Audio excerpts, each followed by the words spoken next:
हमारे शारीरिक और मानसिक स्वास्थ्य की सेहत में सुधार के लिए पर्यावरण की सेहत में सुधार होना जरूरी है, क्योंकि स्वस्थ पर्यावरण ही मानव जीवन के लिए वरदान है।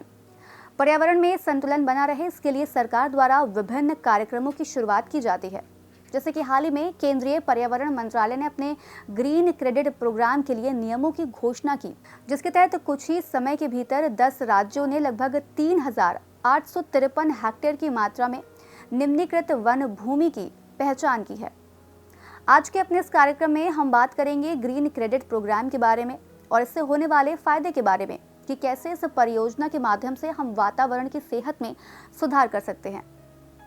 इस योजना के बारे में अगर बात करें तो ये योजना पर्यावरण, वन और जलवायु परिवर्तन मंत्रालय ने अक्टूबर 2023 के दौरान लॉन्च की थी, जो कि जलवायु परिवर्तन, स्थिरता और पर्यावरण को बढ़ावा देने के लिए एक राष्ट्रीय पहल है।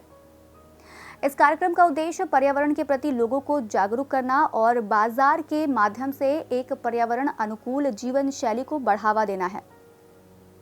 इस परियोजना के तहत पर्यावरण को लाभ पहुंचाने वाले कार्यों को शामिल किया जाता है, जैसे कि वृक्षारोपण, जल प्रबंधन, टिकाऊ कृषि, अपशिष्ट प्रबंधन, वायु प्रदूषण में कमी, मैनग्रोव संरक्षण और टिकाऊ भवन आदि शामिल हैं।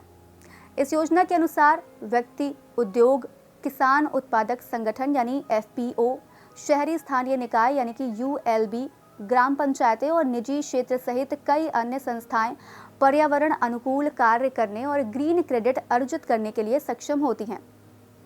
इस प्रकार ग्रीन क्रेडिट पर्यावरण के प्रति सकारात्मक विकास में लगे व्यक्तियों और संस्थाओं को प्रदान की जाने वाली प्रोत्साहन की एक इकाई है, जिससे कि हमारा पर्यावरण संतुलन बना रहे।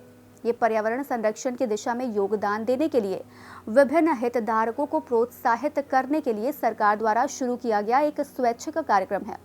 ये कार्यक्रम लाइफ अभियान यानी कि पर्यावरण के लिए जीवन शैली का हिस्सा है और ये स्वैच्छिक पर्यावरण सकारात्मक कार्यों को प्रोत्साहित और पुरस्कृत करता है। ग्रीन क्रेडिट कार्यक्रम में पर्यावरणीय संतुलन को बढ़ाने के लिए विभिन्न प्रकार की गतिविधियों को शामिल किया जाता है, जैसे कि वृक्षारोपण और जल संसाधनों का संरक्षण, पर्यावरण अनुकूल और टिकाऊ कृषि को बढ़ावा देना, अपशिष्ट प्रबंधन के लिए अपशिष्ट प्रबंधन प्रणाली को लागू करना, वायु प्रदूषण को कम करने के साथ ही वायु गुणवत्ता में सुधार करना आदि शामिल है। इसके अलावा पारिस्थितिक संतुलन के लिए मैनग्रोव पारिस्थितिकी तंत्र को बढ़ावा व सुरक्षा देना। अब ग्रीन क्रेडिट को हम कैसे प्राप्त कर सकते हैं? दरअसल इसके लिए हमें ऑनलाइन अपनी पर्यावरणीय गतिविधियों को पंजीकृत करना होता है। फिर इन गतिविधियों को एक एजेंसी द्वारा सत्यापित किया जाता है।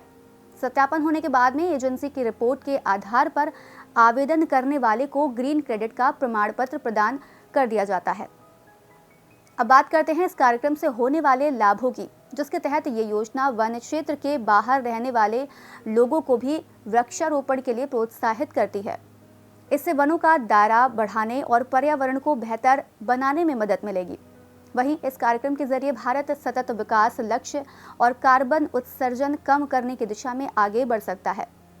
इस योजना के माध्यम से पर्यावरण में सुधार को गति मिल सकती है और साथ ही ये वन विभाग को पेड़ काटने के बदले पेड़ लगाने की प्रक्रिया को भी आसान बनाता है। इस कार्यक्रम से उत्पन्न होने वाली चिंताओं के संबंध में बात करें तो बता दें कि ग्रीन क्रेडिट को प्राप्त करने की प्रक्रिया जटिल और समय लेने वाली हो सकती है। इसके अलावा लोगों में इस योजना के प्रति अभी जागरूकता का अभाव है, जिससे कि ये योजना कुछ लोगों तक ही सीमित है। हालांकि अभी इस योजना पर कुछ भी कहना जल्दबाजी होगी, क्योंकि ये योजना अभी हाल ही में शुरू हुई है और ये देखना अभी बाकी है कि ये कितनी प्रभावी साबित होगी। आपका इस योजना के बारे में क्या कहना है? अपनी राय कमेंट बॉक्स में जरूर बताइएगा। आज कार्यक्रम में इतना ही। हम फिर मिलेंगे कुछ नई जानकारी के साथ। तब तक के लिए हमें दीजिए इजाजत। नमस्कार।